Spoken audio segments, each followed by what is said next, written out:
오늘은 요한계시록 21장과 22장에 나타내는 새하늘과 새 땅, 새 예루살렘의 신학과 메시지 두 번째 시간입니다. 새하늘과 새 땅에 대해서 기록되고 있는 구약 성경 중에 하나는 바로 이사야서 65장입니다. 이사야 65장 17절로 25절에는 이렇게 기록이 되어 있습니다. 보라, 내가 새하늘과 새 땅을 창조하나니 이전 것은 기억되거나 마음에 생각나지 아니할 것이라. 너희는 내가 창조하는 것으로 말미암아 영원히 기뻐하며 즐거워할지니라. 보라, 내가 예루살렘을 즐거운 성으로 창조하며 그 성을 기쁨으로 삼고 내가 예루살렘을 즐거워하며 나의 백성을 기뻐하리니 우는 소리와 부르짖는 소리가 그 가운데 다시는 들리지 아니할 것이며 20절 거기는 날수가 많지 못하여 죽는 어린이와 수환이 차지 못한 노인이 다시는 없을 것이라. 곧 백세 죽는 자를 젊은이라 하겠고 백세가 못되어 죽는 자를 저주받은 자이리라.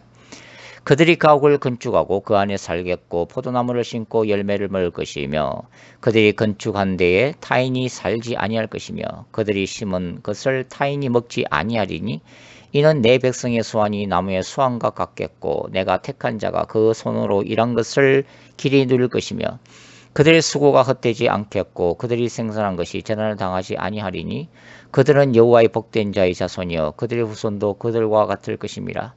그들이 부르기 전에 내가 응답하겠고 그들이 말을 마치기 전에 내가 들을 것이며 25절 이리와 어린 양이 함께 먹을 것이며 사자가 소처럼 짚을 먹을 것이며 뱀은 흙을 양식으로 삼을 것이니 나의 성산에서는 해함도 없겠고 상함도 없으리라. 여호와께서 말씀하시느니라.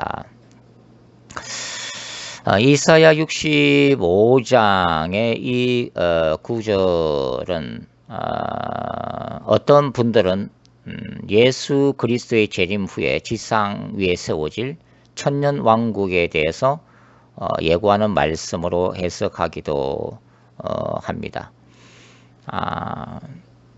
그러나 저는 이 이사야 65장의 말씀이 새하늘과 새 땅에 대한 구약적 표현이라고 생각하고 있습니다. 이러한 새하늘과 새 땅은 옛 하늘과 옛 땅이 완전히 사라지고 난 후에 하늘로부터 주어지는 것입니다. 사도 베드로 또한 이런 맥락에서 그의 종말론을 이야기를 하고 있습니다.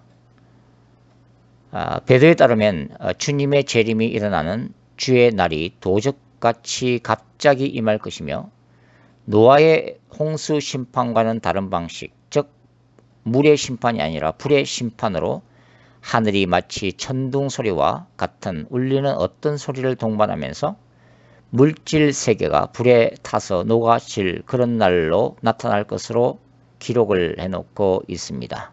베드로 후서 3장 4절부터 12절에 기록되어 있습니다.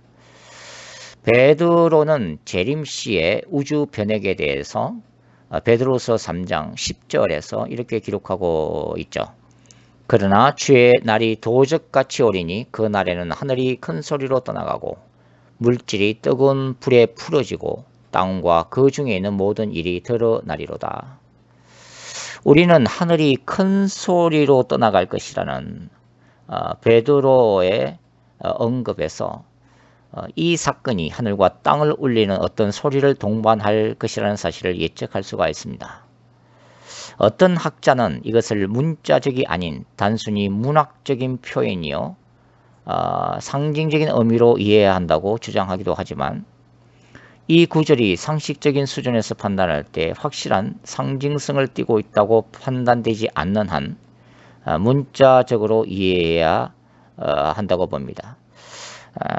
항상 명확하게 구분되는 것은 아니지만 기본적으로 성경은 어떤 경우에는 상징적으로 이해되고 어떤 경우는 문자적 또 어떤 경우는 상징성과 또 문자성을 동시에 포함하고 있다는 것을 우리가 이해할 수가 있습니다.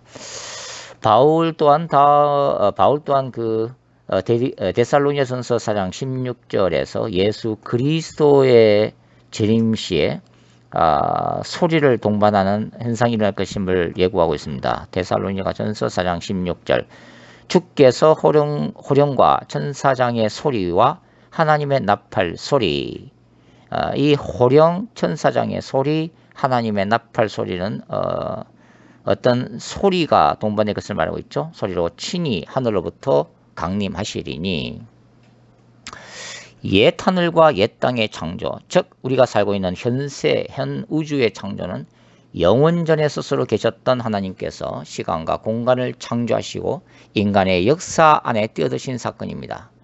그리고 새 예루살렘 성의 도래는 하나님이 예수 그리스도의 십자가의 복음 안에서 구원받은 하나님의 백성들을 다시 영원 안으로 데리고 가시는 사건인 것입니다. 이러한 복음의 완성으로서의 새하늘과 새 땅에 대해 사도 베드로는 이렇게 강조를 하고 있습니다.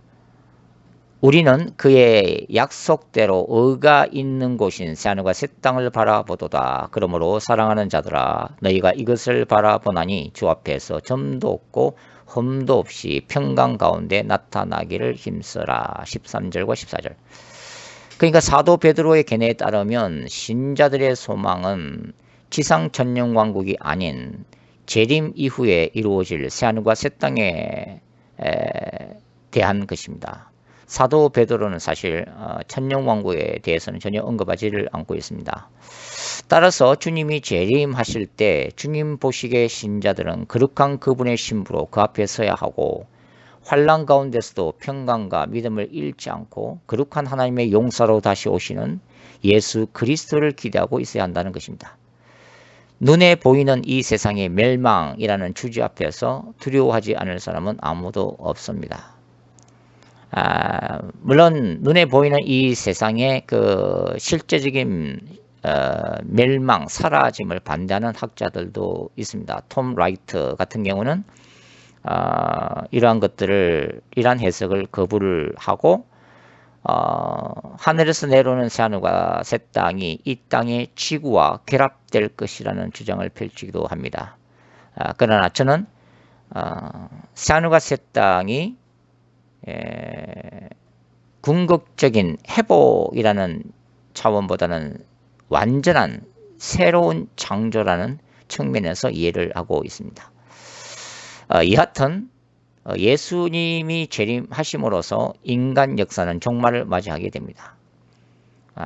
그러나 인간 역사의 종말이 영원한 종말을 의미하는 것은 아닙니다. 인간 역사의 종말은 영원한 세계, 주께서 직접 다스리시는 신적 하나님의 나라라고 하는 그 영원한 새하늘과 새 땅, 새 예루살렘의 새로운 시작을 의미하기 때문에 우리 신자들에게는 이것이 바로 종말은 곧 새로운 그리고 영원한 소망을 의미하게 됩니다. 따라서 우리는 소망 가운데 그리고 거룩함으로 주님을 맞이할 준비를 해야 하고, 세상에 대한 근절긴 애착과 욕망을 겸손히 내려놓는 법도 배워야만 합니다. 동시에 주님이 오시는 그날까지 신자로서 이 세상에서 해야 할 일상적인 삶과 직업에 대한 성실함의 영성도 배워야 합니다. 미래적 종말론 그리고 갱신설이 아닌 새로운 창조, 즉 눈에 보이는 물질 세계의 파괴나 멸망을 강조한다고 해서 이 땅의 삶을, 이 지구에서의 삶을 무시하거나 도외시하는 것이 절대로 아님을 우리는 알아야만 합니다. 왜냐하면 그 미래적 하나님의 나라는 결국은 이 땅에서 살고 있는 우리의 삶에 의해서 결정이 되고 이 땅의 삶이 영혼을 결정하기 때문입니다. 그러므로 저는 늘 미래적 종말론, 미래적 하나님의 나라라고 하는 소망 안에서 우리에게 주어진 이 땅에서의 삶을 최선을 다해서 하나님의 나라를 완성하기 위해서 노력해야 한다는 입장입니다. 물론 궁극적인 하나님의 나라는 주께서 이루시겠지만 우리는 우리에게 주어진 그 능력 안에서 최대한 하나님의 뜻이 이 땅에서 이루어지도록 노력해야 한다는 차원입니다. 따라서 주님이 주신 시간과 물질, 주님이 주신 인생, 주님이 맡기신 사명에 이 땅에서 우리가 충실하는 것이 주님의 심판대 앞에서 착하고 충성된 종이라고 인정을 받을 수가 있다고 하는 것입니다. 이것이 건강하고 건전한 성경적 종말론입니다. 사도 베드로는 신자들이 거하는 이 땅은 오직 불의 심판을 위해 보존하고 있을 뿐이며 편지의 수신자들인 신자들에게조차 하나님 앞에서 멸망치 않기 위해 회개할 것을 경고하고 있습니다. 다시 한번 말씀드리지만 베드로에게서 유일한 소망은 지상의 천년 왕국이 아니라 의의 집인 영원한 새하늘과 새 땅이었다는 것입니다.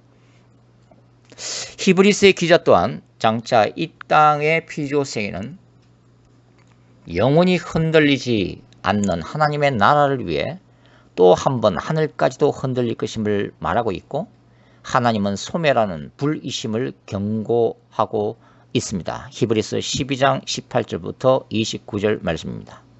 따라서 이러한 사실을 기억하면 이 땅을 살아가는 우리 신자들의 궁극적인 소망과 궁극적인 희망이 어디에 있는가는 명백합니다.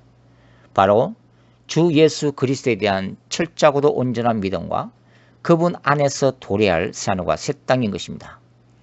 우리가 살고 있는 눈에 보이는 이 물질 세계의 파괴와 사라짐은 역사와 현실 안에서 숨쉬고 살아가는 우리에게는 때로는 두려움과 공포로 느껴질 수도 있지만 성경의 가르침은 일관성 있게 눈에 보이지 않는 세계의 영원함을 끝까지 신자들이 소망으로 삼을 것을 강조하고 있고 그 소망 안에서 이 땅의 어려움과 고통과 눈물을 참아낼 것을 강조하고 있다고 하는 것입니다.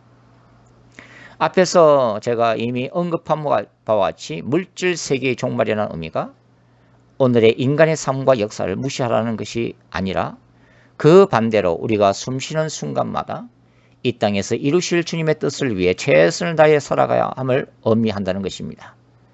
우리의 궁극적인 희망의 신학은 바로 예수 그리스도 안에서 새롭게 시작될 영원한 새 예루살렘에서의 영원한 삶을 목적으로 하고 있으며 그 기초는 다시 오시는 하나님을 준비함에 있습니다. 따라서 예수 그리스도의 재림을 준비한다는 것은 이 물질 세계에서의 짧은 삶이 예수 그리스도 안에서 가치 있는 삶이 되어야 하고 그것이 영원한 세계에서의 상급이 된과 동시에 영원한 삶이 다시 시작되는 아름다운 토대가 된다는 것을 기억하며 사는 것을 의미합니다. 저 모든 인간에게 있어서 종말론적인 희망의 신학은 다시 오시는 하나님을 믿음 안에서 맞이함에 있다는 것입니다. 사도 요한은 요한계시록 20장 2절에서 이렇게 기록하고 있습니다. 또 내가 보매 거룩한 성새 예루살렘이 하나님께로부터 하늘에서 내려오니. 이 구절은 비록 짧은 구절이긴 하지만 그럼에도 불구하고 엄청난 진리를 내포하고 있습니다. 창세 이후로 인간은 이 땅에 세워질 인본주의적 유토피아를 끊임없이 꿈꾸며 살아왔습니다. 도래하고 있는 제4차 산업혁명 인공지능 시대의 궁극적인 인간의 목표는 인간이 질병을 극복하고 영원히 사는 것을 인공지능 시대를 통해서 꿈꾸는 것입니다. 즉, 이 땅에서 인본주의적 유토피아를 건설하는 것이 인간의 궁극적인 소망인 것입니다. 그러나 이러한 모든 인간적인 몸부림은 우주의 절대자이신 하나님 앞에 겸손히 순종하며 그분의 능력과 섭리 안에서 하나님의 나라를 꿈꾸는 것이 아니라 그 반대로 인간 스스로가 스스로의 힘으로 신이 되는 자리에 올라감으로써 창조주이신 하나님의 뜻을 거역하며 대적하는 사탄적 몸부림에 지나지 않았다 하는 것입니다. 대표적인 상징물이 바로 창세기 11장의 바벨탑입니다. 고대 바벨론 종교와 프리메이슨의 아버지라고 불리는 니므롯은 인간의 죄악을 심판하시는 하나님을 대적하여 자신들만의 인본주의 세계를 구축하려고 시도했습니다. 이러한 인간의 역사는 때로는 눈부신 과학 문명을 우상으로 삼아 때로는 뉴 에이지 운동 같은 자아 숭배 운동을 통해서 인간 속에 존재한다고 믿는 내면의 빛으로 불리우는 초능력과 우주적 에너지를 개발하고 스스로 신이 되어 하나님의 속박에서 벗어나기 위해서 몸부림쳐온 인간의 역사였습니다. 그 종말론적인 모습은 아마도 적그리스도의 세계일 것입니다. 성경에 따르면 적그리스도의 세계는 기독교의 복음과 같은 배타적인 진리를 배제하고 모든 종교들과 사상들이 동일한 진리로 상호 존중받는 사회, 그래서 명목상의 세계 평화, 인간 존중, 자아 실현, 희망찬 세계 건설을 추구하면서 이루어질 인본적 유토피아의 세계, 즉 사탄의 왕국일 것입니다. 따라서 성경은 명백히 하나님의 거룩한 전쟁의 역사를 끊임없이 기록을 하고 있습니다. 하나님의 창조 목적과 스스로의 영광을 위해 인간을 사랑으로 창조하신 하나님은 인간의 내면에 있는 죄악과 그 배후에 있는 악의 권세를 끊임없이 대적하셔야만 했습니다.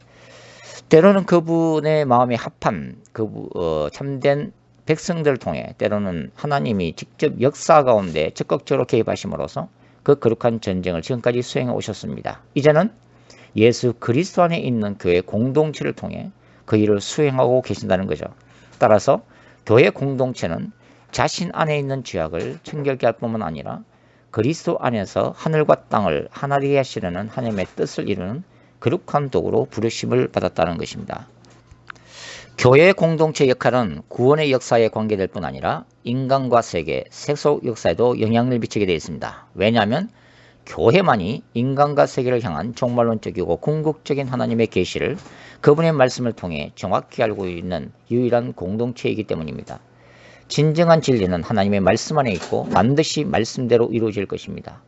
인간이 스스로의 능력으로 세우기를 꿈꾸는 유토피아적 세계는 인간의 미래적 역사에는 존재하지 않습니다. 인간의 죄악된 본성과 그 배후에 존재하는 악의 권세는 오히려 인류를 파멸로 이끌 뿐입니다.